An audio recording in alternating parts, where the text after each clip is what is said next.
Many of us in the delegation are here in South Korea for the very first time. And thank you for listening to us patiently. Thank you for the warm welcome.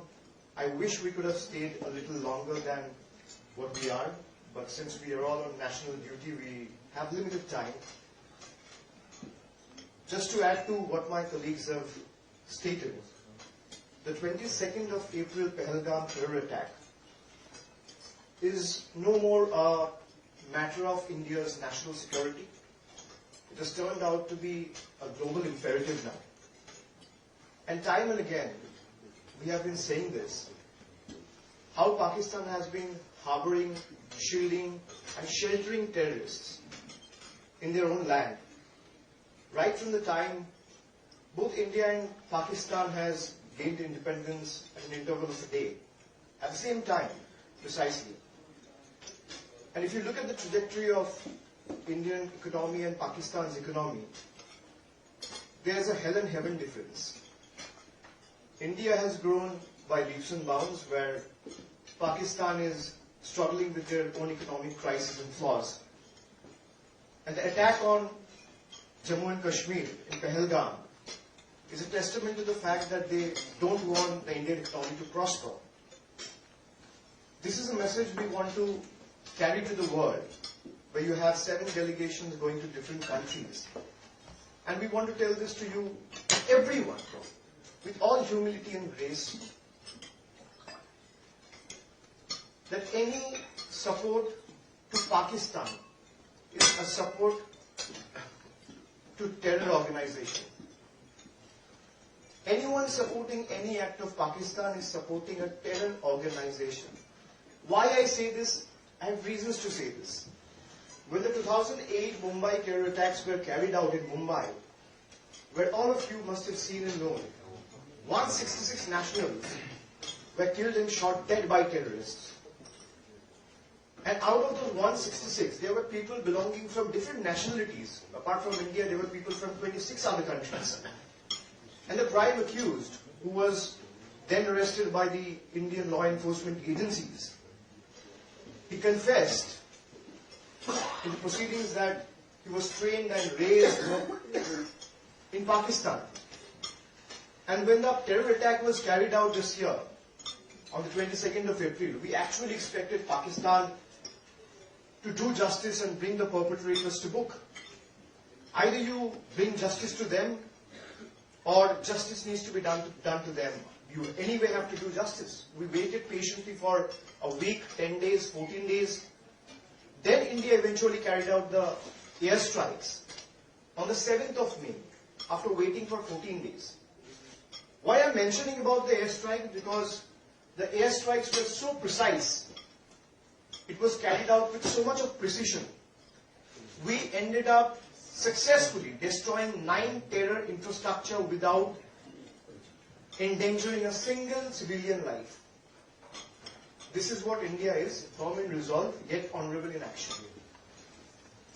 I come from a land where we have a special bond with every Koreans living in South Korea. I come from the land of Rabindranath Tagore.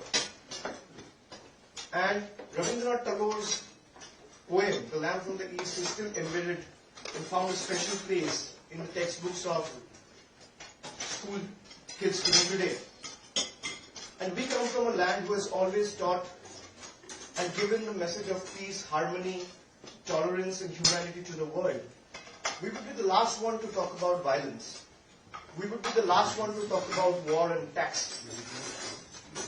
But we have been repeatedly waiting patiently for them to bring the perpetrators to book, which they're not doing. Now, our stance from the very first day has been clear.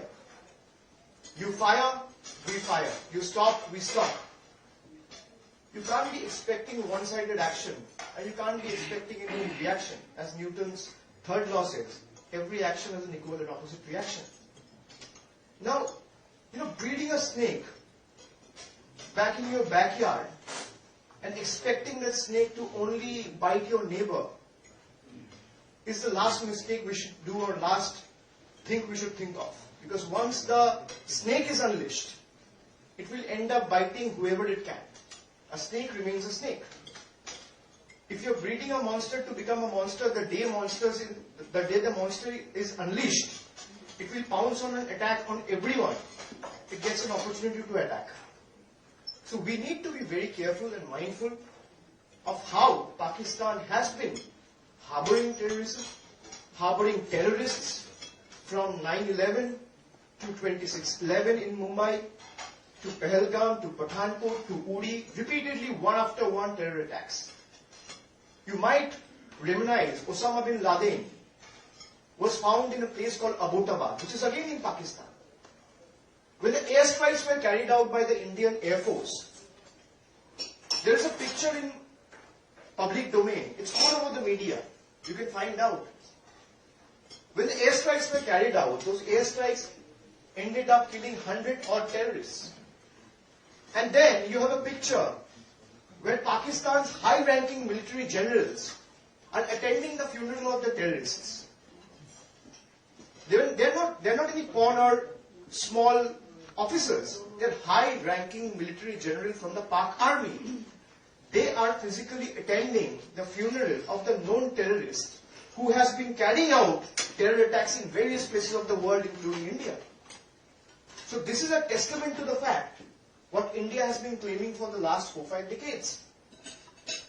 And then, when the Pahalgam attack was done, after the attack, within 24 hours, you have a terrorist organization by the name of TRF, which is the Resistant Front, which claimed responsibility for the terror attacks in Pahalgam. Now, who is TRF? TRF is a proxy of Lashkar-e-Taiba, which is a designated UN terror organization. It's known for one and all. Everyone is aware of it. They claim responsibility for the terror attacks. And when the terrorists of Lashkar-e-Taiba, TRF or Jaish-e-Mohammed are killed, you have high-ranking military officials of the Pakistan army going and attending funerals of those known labeled terrorists. I mean, it's clear. It's out in public domain. The evidence is available for everyone to see and realize. We all need to work together, collaborate together, fight this collectively to put an end to terrorism for once and all. There is a very famous quote by Martin Niemöller, who happened to be a very renowned scholar, and he was staunchly opposed to the Nazi rule during World War II. And his quote was appreciated and taken very well among members from every community in the world. He said, when they came out for the socialists, I didn't speak out because I was not a socialist. When they came out for the trade unionist, I did not speak out because I was not a trade unionist. When they came for the Jews, I didn't speak out because I was not a Jew. But when they came for me, there was no one left to speak for me. We all need to realize and understand that we all need to fight collectively. We all need to ensure that there is no place for terrorism in this world. Terrorism neither have a place in our land, nor should it have a place in our mind. And India has been clear on its stand from day one. We don't want any kind of war. We don't want any kind of violence. I say that repeatedly. But if you're attacking us, our humility, our dignity, our respect towards you shouldn't be considered as our weakness. So we humbly appeal before all of you. You are among an ensuing state election. We realize that and really appreciate all of you taking out time and coming here and listening to all of us. I really hope that India and South Korea's strategic ties, partnership and bond will grow from strength to strength in the days to come. And we will again get to see all of you and get an opportunity to visit this lovely country. Thank you. Uttar Pradesh, the largest